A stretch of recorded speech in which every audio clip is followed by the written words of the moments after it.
Okay, Assalamualaikum. Selamat datang ke sesi kaunseling kita pada hari ini. Boleh saya tahu apa nama awak? Waalaikumsalam. Nama saya Rizal Man. Umur 22 tahun, asal Kelantan.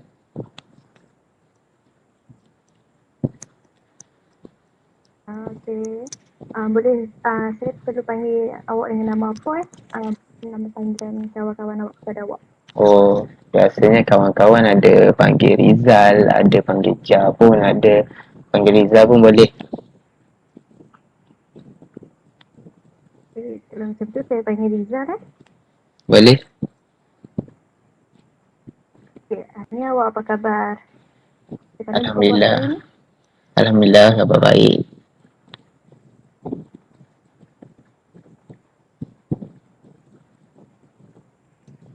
Sebelum ni saya nak tanya, awak pernah hadiri sesi kaunseling?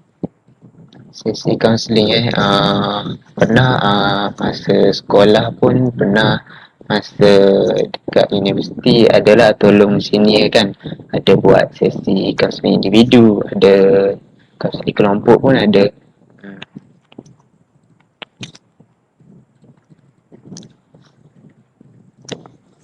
Maksudnya awak ada sebelah basic kan? Basic kaunseling tu. Adalah sikit-sikit. Pasal apa ni?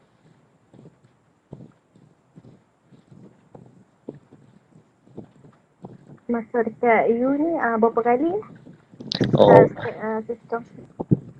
masa dekat U saya ada tolong senior lah masa dia orang jadi kaunselor pelatih kan dekat UUM. uh, saya ingat saya sesi kaunseling individu saya tak buat dengan senior. Saya buat dengan kaunselor HEP sendiri sebab masa tu saya ambil subjek assignment kan, kena buat sesi, assignment dia kena buat sesi, jadi saya pergi kat HEP lah buat dengan kaunselor HEP. kalau kalau sesi kaunseling kelompok tu saya buat dengan senior lah, ada 2 kali buat sesi kaunseling kelompok.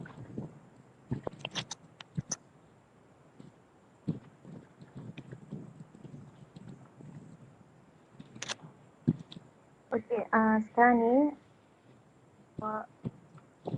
dengan sesi yang saya ni, okay, pada keadaan awak sekarang, maksud saya macam kedudukan awak selesa sedia untuk buat sesi.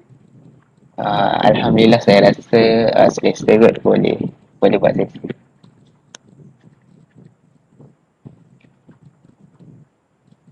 Harapnya tak ada gangguan lah kan? InsyaAllah tak ada gangguan. Okay, sebelum tu saya perkenalkan diri saya. Saya Nurul Syafinati Azhar selaku kaunselor awak pada hari ini. Sebelum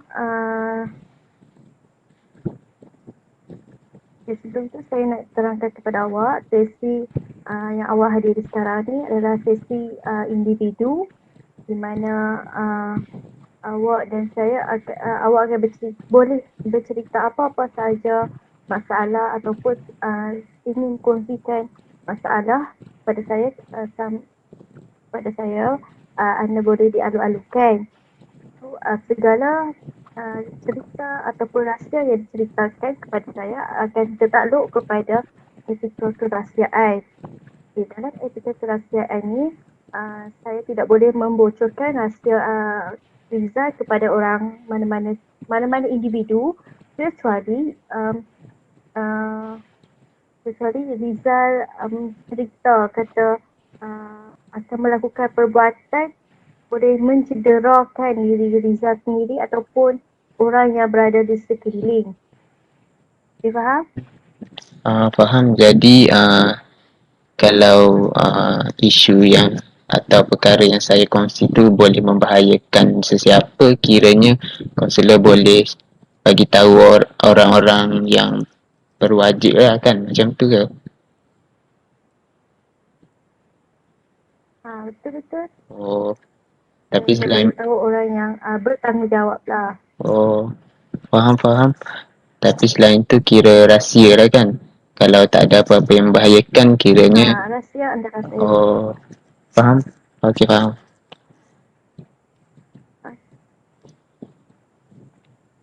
Sesi ni juga akan dijalankan selama 45 minit hingga 1 jam.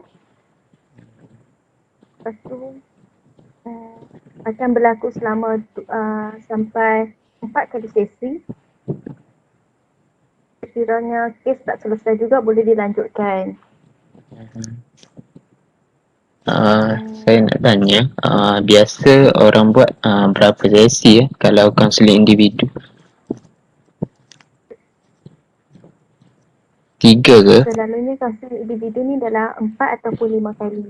Oh, okey.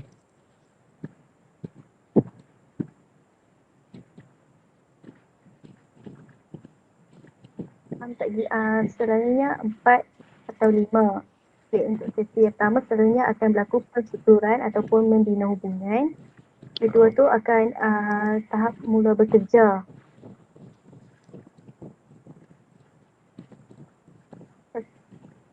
Tahap yang keempat pun tengok perubahan dia kepada klien.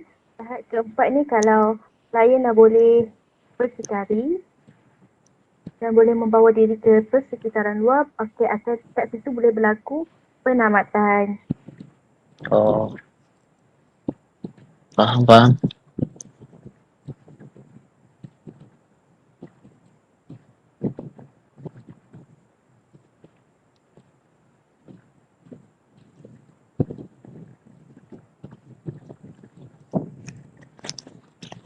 Okey, macam ni. Boleh kita mulakan sesi sekarang? Boleh. Boleh ceritakan berkenaan dengan latar belakang awak. Jadi awak cerita pasal umur awak, nama awak, tempat tinggal awak. Apa kata awak cerita sikit lah latar belakang keluarga, adik-beradik, latar belakang pendidikan awak. Okey, kalau pasal keluarga, macam saya cakap tadi, saya asal Kelantan. Saya anak sulung, ada adik seorang, adik lelaki. Adik lelaki umur 19 tahun.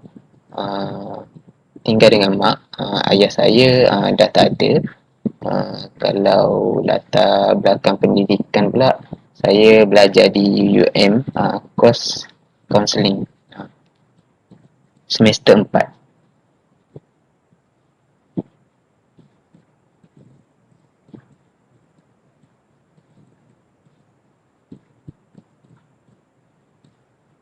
Sebelum awak masuk ke degree kan sekarang kan, awak sambung diploma ataupun SPTM. Oh, saya dari STPM. Macam mana pencapaian awak? Pencapaian masa STPM ke? Betul? Oh, masa STPM, Alhamdulillah result saya okey, sebab tu Alhamdulillah boleh sambung di UEM kan, antara U yang hebat jugalah kan. Saya masuk STPM pada awalnya sebab SPM good. SPM saya kurang memuaskan. SPM saya macam itulah. Lepas tu ambil STPM, Alhamdulillah ada rezeki sambung degree sampai sekarang.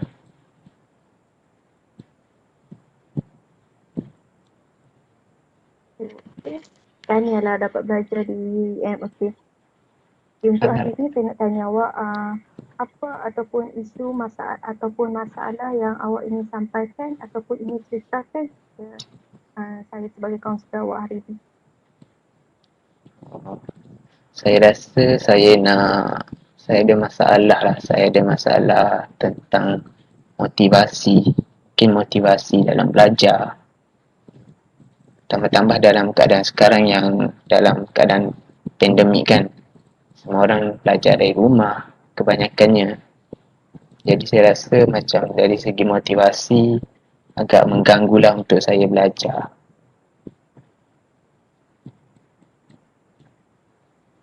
Maksudnya dengan pembelajaran dari rumah ni nilai motivasi yang ada dalam diri awak semakin rendah macam tu. Ya betul. Lepas tu dari segi pembelajaran pula macam mana, kan ada terganggu, adakah mempengaruhi result awak untuk semester yang lepas ataupun waktu sekarang nak buat assignment tu macam terganggu ke? Saya rasa kalau dari segi result tak adalah mengganggu, tapi mungkin dari segi emosi kan, sebab assignment jadi banyak sebab bila belajar dari rumah ni kita tak ada final. Jadi assignment pun akan bertambah kan. Mungkin stres sikit lah dari situ kan. Lepas tu kalau belajar online ni kita kena menghadap laptop je kan. Jadi saya kadang-kadang bosan juga kan. Kadang-kadang tertidur. Kadang-kadang tertidur dalam kelas. Macam lain lah, macam berbeza lah sikit kan kalau kita pergi kelas secara face to face. Saya rasa macam tu lah.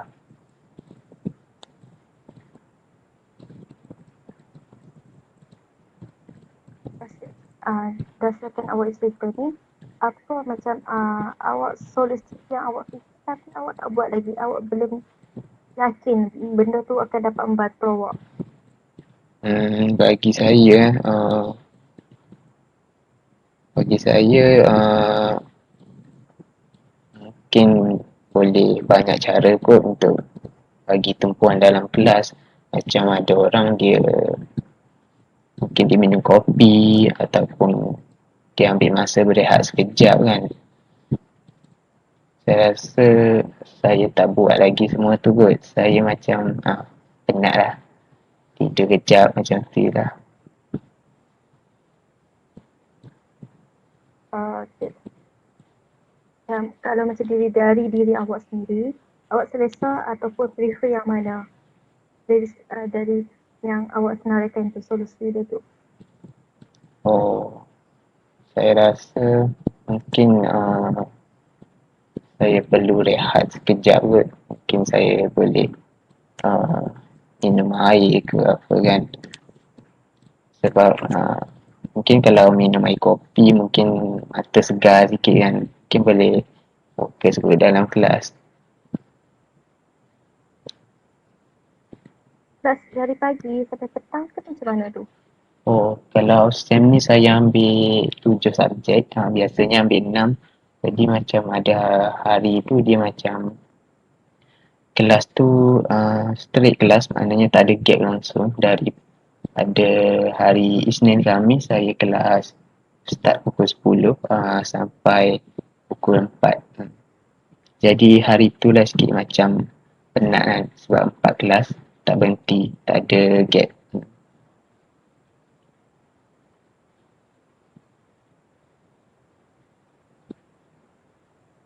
Dengan bila dari pukul pagi sampai petang ni kelas, awak akan minum air kosong lah kan, banyak untuk apa, tambah tenaga sikit lah kata, otak tak beku dalam pelajaran kan.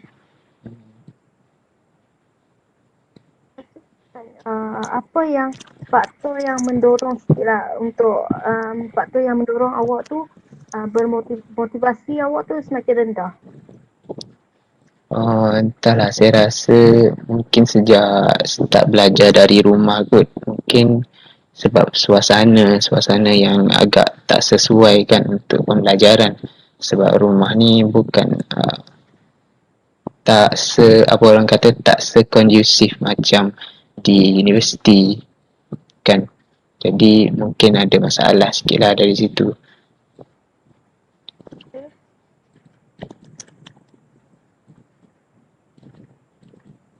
Maksudnya ada tak dari gangguan daripada adik-beradik ataupun family macam bila nak tumpu dekat pelajaran tu akan macam adik-beradik minta tolong ataupun ganggu macam tu? Saya rasa yang tu tak ada kot.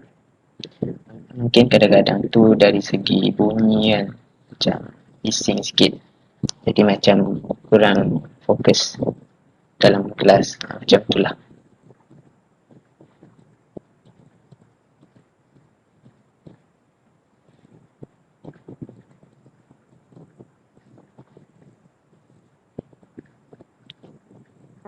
Saya nak uh, apa rumus tadi apa yang awak cakap tadi kan. Okay, awak ada bukan ada masalah. Macam ada nilai motivasi awak tu rendah semenjak duduk di rumah pembelajaran sejarah atas talian. Betul. Betul. Awak ada juga guna solusi dia macam minum air kosong yang banyak waktu kelas ataupun rehat sikit waktu get kelas tu macam lelapkan mata sikit. Betul-betul. Ini saya dapat lihat awak telah dapat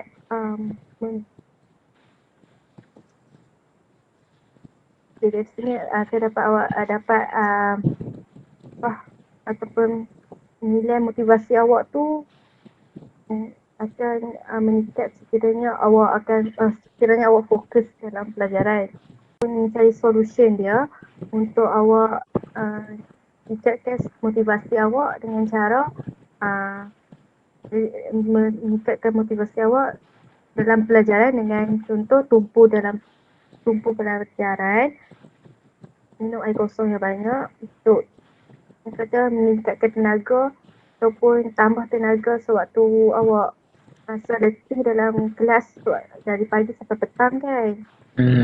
Ya betul. Saya nak tanya pula, adakah faktor kawan juga dia mempengaruhi nilai motivasi awak dari segi pencapaian akademik ataupun apa je? Kalau dari segi kawan saya rasa mempengaruhi juga, tapi mempengaruhi ke arah yang baik lah kot, sebab macam diorang pun banyak tolong-tolong kan. Kalau saya tak faham apa-apa pasal assignment ke, diorang banyak ajar. Jadi mempengaruhi tu betul, tapi mempengaruhi ke arah positif lah.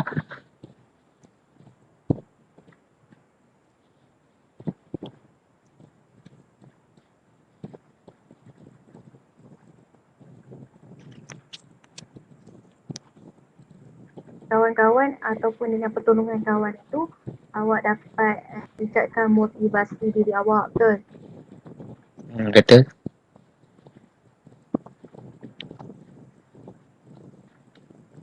Awak ada cadangan lain ataupun pilihan lain selain daripada kawan dan keluarga untuk meningkatkan motivasi awak? Ada cara lain tak yang awak terfikir-fikirnya? Cara lain kalau saya rasa cara lain mungkin saya boleh buat jadual kot. Mungkin saya boleh buat jadual belajar supaya saya tahu mana nak buat dulu assignment ke apa. Jadi mungkin kalau tak galut kan, biar semua buat kerja tu teratur, mungkin saya takkan stres sangat. Mungkin motivasi saya pun akan meningkat kot. Saya rasa lah.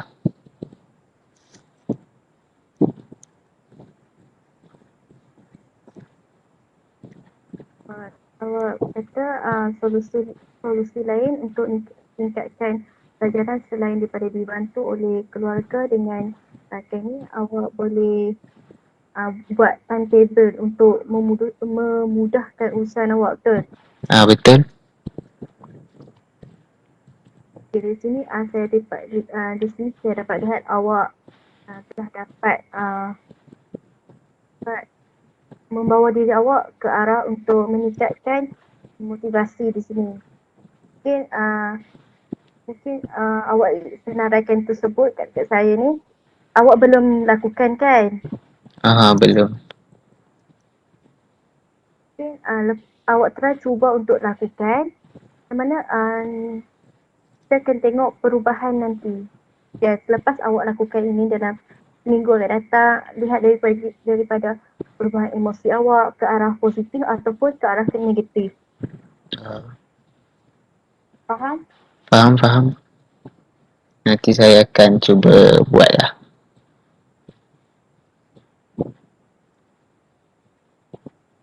Untuk sesi kali ini, akan sampai di sini sahaja. Kita akan sambung kepada next sesi ya. Okey, baik, boleh. Siapa awak nak sambung lagi? Tak ada dah kot. Saya rasa lepas buat sesi ni, saya rasa lebih lega kot.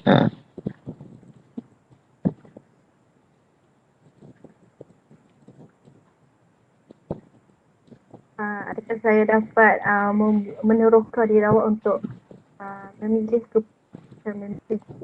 beri cadangan ataupun membuat keputusan dalam nak menangani nilai motivasi yang rendah? Saya rasa kaunselor banyak membantulah saya, sebab sebelum ni saya pun macam motivasi kurang kan, tapi saya tak tahu nak kongsi dengan siapa. Mungkin tak ada orang yang sesuai untuk faham situasi kita kan. Tapi bila selepas saya kongsi dengan kaunselor, saya rasa macam nampaklah apa yang saya boleh buat untuk tingkatkan motivasi, macam itulah. Okay. Okey, Jumpa lagi next sesi. terima kasih juga.